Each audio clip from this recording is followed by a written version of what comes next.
Benedict, may mga available pa bang biyahe dyan sa bus terminal sa Cubao?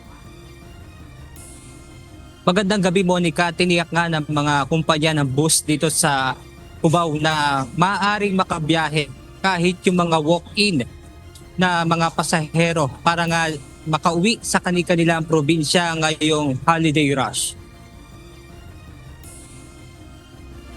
Kahit may mga umuwi na sa probinsya nitong weekend, unti-unti pa rin nagsisidagsaan ang mga pasahero ngayong araw sa mga bus terminal dito sa EDSA Cubao para humabol sa mahabang bakasyon.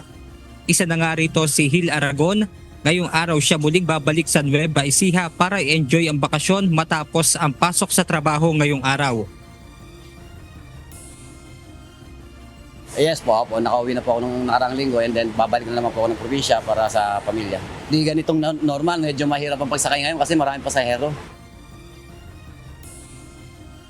Si Charles Dolian naman na galing pa ng Bacolod City, bagamat nakapagpa-reserve na ng ticket noon, matyaga pa rin naghihintay ng bus pauwi ng probinsya.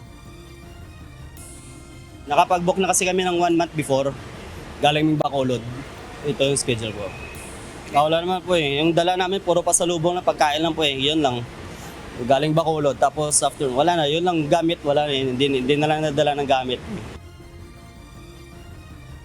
Wala namang fully book sa biyahe ng mga bus patungong lalawigan ng Central at North Luzon.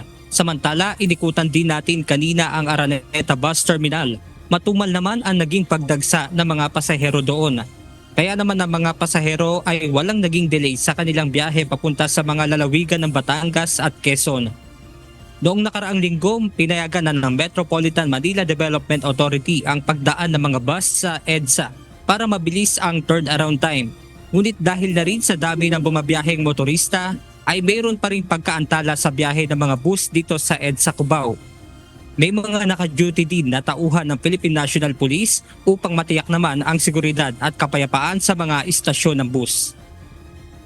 Monica, bukas inaasahan nga na mas marami pang mga kababayan natin ang dadagsa sa mga bus terminal dahil nga sa huling pasok na rin ito sa kanilang mga trabaho.